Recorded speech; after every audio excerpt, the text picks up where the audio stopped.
The executive order signed by the President earlier today, protecting the nation from foreign terrorist entry into the United States, is a vital measure for strengthening our national security. It is the President's solemn duty to protect the American people.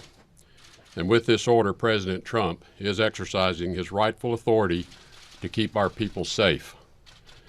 As threats to our security continue to evolve and change, common sense dictates that we continually reevaluate and reassess the systems we rely upon to protect our country. While no system can be made completely infallible, the American people can have high confidence we are identifying ways to improve the vetting process and thus keep terrorists from entering our country. To our allies and partners around the world, please understand this order is part of our ongoing efforts to eliminate vulnerabilities that radical Islamist terrorists can and will exploit for destructive ends. As President Trump noted in his address to Congress, the majority of people convicted in our courts for terrorism-related offenses since 9/11 came here from abroad. We also know that many people seeking to support or commit terrorist acts will try to enter through our refugee program.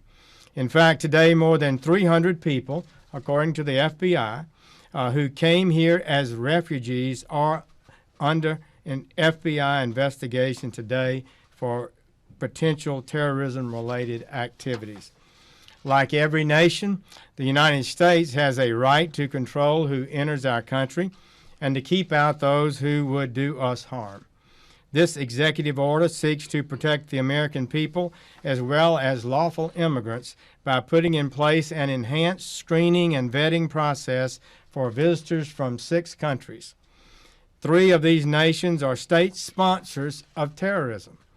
The other 3 have served as safe havens for terrorist countries where governments have lost control of their territory to terrorist groups like ISIL or Al-Qaeda and its affiliates. This executive order responsibly provides a needed pause.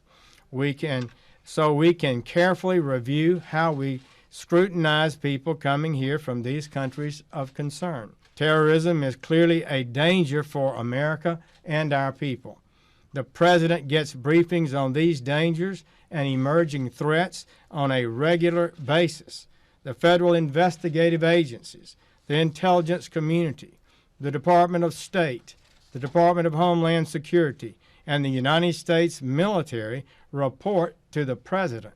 Knowing the President would best possess such extensive information, our founders wisely gave the executive branch the authority and the duty to protect the nation. This executive order is a proper exercise of that power. This executive order is prospective in nature. Its focus is on preventing the entry of new foreign nationals from the 6 designated countries. Accordingly, it is important to note that nothing in this executive order affects existing lawful permanent residents or persons with current authorization to enter our homeland. Unregulated, unvetted travel is not a universal privilege, especially when national security is at stake. The White House worked closely with the Department of Homeland Security, the Department of Justice, and the Department of State to create an order that addresses previous concerns and protects the homeland and every one of our citizens.